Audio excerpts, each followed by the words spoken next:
نبی کریم صلی اللہ علیہ وسلم کی زندگی تمہارے لیے آئیڈیل ہے اور بہترین نمونہ ہے۔ تو حضور اکرم صلی اللہ علیہ وسلم لیلۃ القدر یعنی شب قدر کو پانے کے لیے رمضان کے آخری عشرے کا اعتکاف کرتے تھے۔ تو جو شخص اعتکاف کرے گا رمضان کے آخری عشرے کا، تو اس کے بارے میں اس بات کا قوی امکان ہے کہ لیلۃ القدر کو جاگ کر اس کو عبادت کرنے کا ثواب مل جائے گا،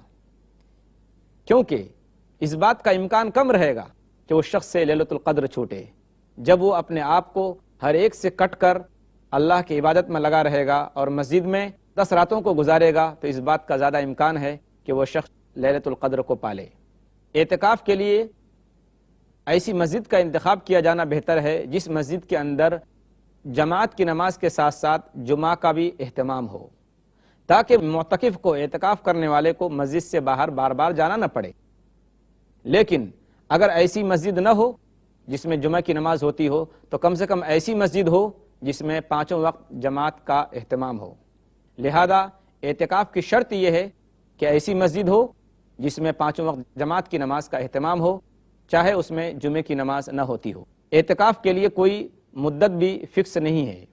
لیکن سنت اعتکاف یہ ہے رمضان کے مہینے میں کہ وہ 10 دن کا اعتکاف ہو۔ لہذا اعتکاف کرنے والا 20 رمضان گزار کر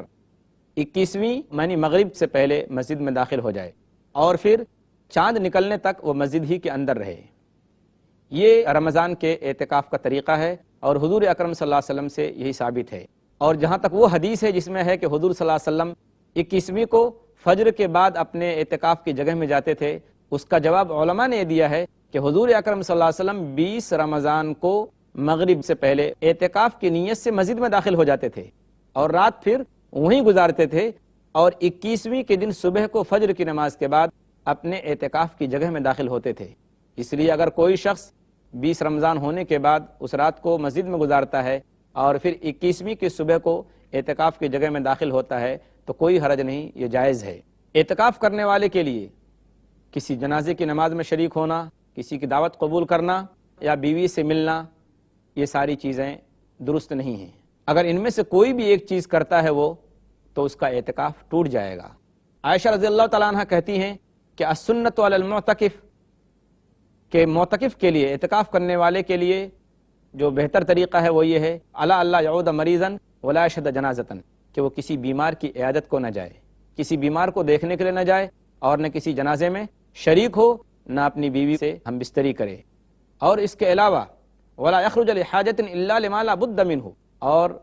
کوئی سخت ضرورت کے بغیر مسجد سے نہ نکلے۔ سخت ضرورت سے مراد اگر مسجد کے احاطے میں ٹوائلٹ باتھ روم کا انتظام نہ ہو اور اس کو ٹوائلٹ کی حاجت ہو، پیشاب پاخانے کی حاجت ہو، یا اس کے اوپر غسل فرض ہو چکا ہو احتلام کی وجہ سے، اگر یہ سب حالتیں نہ ہوں تو آدمی اعتکاف کرنے والا مسجد سے باہر نہ نکلے۔ اسی لیے اگر اعتکاف کرنے والا بغیر کسی سخت ضرورت کے مسجد سے باہر نکلے گا، یا کسی جنازے میں شریک ہوگا، یا کسی بیمار کو دیکھنے کے لیے جائے گا، تو اس کا اعتکاف ٹوٹ جائے گا۔ اسی طریقے سے اگر عورتیں مسجدوں میں اعتکاف کرتی ہیں تو ان کا اعتکاف کرنا اس وقت صحیح ہوگا جبکہ وہ ان کے لیے باقاعدہ اعتکاف کا انتظام ہو اور شرعی پردے کے ساتھ ہوں، اور اس کے ساتھ ساتھ فتنے کا کوئی اندیشہ نہ ہو، تو ان کے لیے مسجد میں اعتکاف کرنا جائز ہے۔ جیسا کہ روایتوں میں ملتا ہے کہ حضور اکرم صلی اللہ علیہ وسلم کے زمانے میں آپ صلی اللہ علیہ وسلم کے لیے مسجد کے اندر خیمہ لگایا گیا، تو پھر دوسری آپ صلی اللہ علیہ وسلم کی بیویوں نے بھی اجازت مانگی تو ان لوگوں کے لیے بھی خیمہ لگایا گیا، حتیٰ کہ کئی بیویوں کے لیے خیمے لگائے گئے۔ حضور صلی اللہ علیہ وسلم نے جب فجر کی نماز کے بعد دیکھا تو کہا کہ کیا ان لوگوں نے نیکی کا ارادہ کیا ہے؟ اور پھر اس سال آپ صلی اللہ علیہ وسلم نے رمضان میں اعتکاف نہیں کیا بلکہ شوال کے 10 دنوں کا اعتکاف کیا۔ لیکن اگر عورتوں کو حیض یعنی ماہواری کا خون آئے یا نفاس یعنی بچہ پیدا ہونے کے بعد جو خون آتا ہے جس کو نفاس بولا جاتا ہے، ان دونوں میں سے کوئی بھی بات پیش آئے تو ان لوگوں کا اعتکاف ٹوٹ جائے گا۔ ناظرین محترم، حضور اکرم صلی اللہ علیہ وسلم نے جو اعتکاف کیا اس کا بنیادی مقصد یہ تھا کہ آدمی یکسو ہو کر اللہ تبارک و تعالیٰ کی عبادت کرے۔ ہمارا حال یہ ہے اعتکاف میں جو ہم سے سستی ہو رہی ہے اس کی خاص وجہ یہ ہے کہ ہم دنیا کے پیچھے لگ گئے اور دنیا کی دولت جمع کرنے میں اور دنیا کی لذتوں میں ہم منہمک اور مشغول ہو گئے، جس کی وجہ سے ہم سے اس سنت میں کوتاہی ہو رہی ہے۔ علماء کرام نے یہ بھی فرمایا ہے کہ ہم نے اس سنت میں کوتاہی اس لیے بھی ہم سے ہونے لگی کہ ہمارے نزدیک جنت کی اور جنت کی نعمتوں کی کوئی اہمیت نہیں رہی اور دنیا ہی کو ہم نے سب کچھ سمجھ رکھا ہے۔ اعتکاف کی سنت کے بارے میں جو کوتاہی ہم سے ہونے لگی اس کی بہت ساری وجوہات ہیں۔ ان میں سے ایک وجہ یہ ہے ہم حضور اکرم صلی اللہ علیہ وسلم سے صرف زبانی محبت کے دعوے دار ہیں، عملی طور پر ہم حضور اکرم صلی اللہ علیہ وسلم کی سنت پر عمل کرنے کے لیے تیار نہیں۔ ہم کو حضور اکرم صلی اللہ علیہ وسلم سے سچی اور پکی محبت ہوتی تو ہم بے شک اور سنتوں کے ساتھ اس سنت پر بھی عمل کرنے کی کوشش کرتے اور اس کے لیے آگے بڑھتے۔ حضور اکرم صلی اللہ علیہ وسلم نے جو اعتکاف کیا اس کے جہاں بہت سارے مقاصد ہیں، ان میں سے ایک خاص مقصد یہ بھی تھا کہ آپ صلی اللہ علیہ وسلم کو لیلۃ القدر میں جاگ کر عبادت کرنے کا موقع ہاتھ آ جائے۔ اس کے لیے روایتوں میں آتا ہے کہ آپ صلی اللہ علیہ وسلم نے سب سے پہلے رمضان کے شروع کے 10 عشرے کا اعتکاف کیا، 10 دنوں کا۔ پھر جب آپ کو لیلۃ القدر نہیں ملی تو آپ نے رمضان کے دوسرے عشرے کا اعتکاف کیا۔ پھر جب آپ کو معلوم ہو گیا کہ نہیں آخری عشرے میں شب قدر آتی ہے تو آپ صلی اللہ علیہ وسلم نے آخری عشرے کا آخری 10 دنوں کا اعتکاف کیا ہے۔ ہم دیکھتے ہیں کہ اعتکاف کی اتنی بڑی سنت ہم نے اس میں کوتاہی کرنا شروع کر دیا ہے۔ اس لیے ہمارے لیے ضروری ہے کہ ہم ان حدیثوں کو سن کر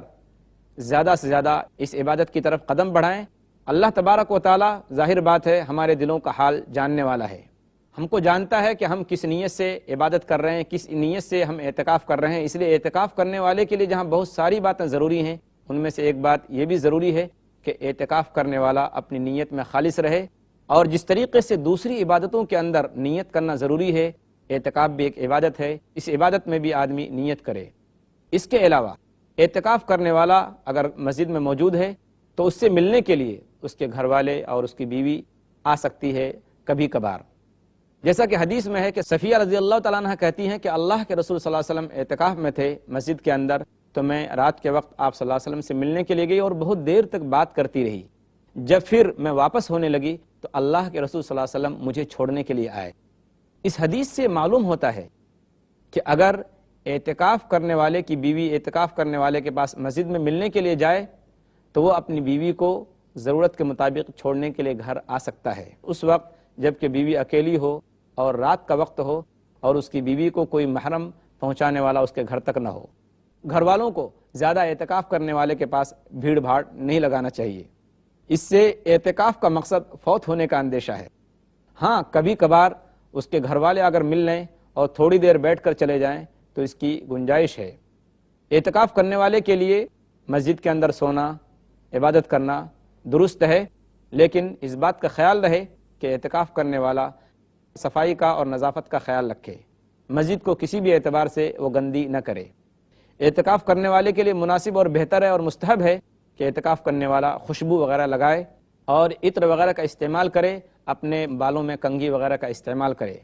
اعتکاف کرنے والے کے لیے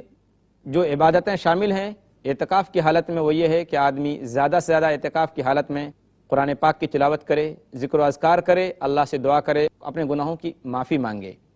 اور اس کے ساتھ ساتھ بیہودہ لایانی باتوں سے بچے، خاص کر دنیاوی باتیں بھی زیادہ اعتکاف کی حالت میں مسجد کے اندر نہ کرے، دنیاوی بات چیز سے بھی اپنے آپ کو بچائے۔ ہم دعا کرتے ہیں اللہ تبارک و تعالیٰ سے کہ اللہ تبارک و تعالیٰ ہمیں اس عبادت کو اخلاص کے ساتھ کرنے کی توفیق عطا فرمائے۔ وآخر دعوانا ان الحمد للہ رب العالمین، والسلام علیکم ورحمۃ اللہ وبرکاتہ۔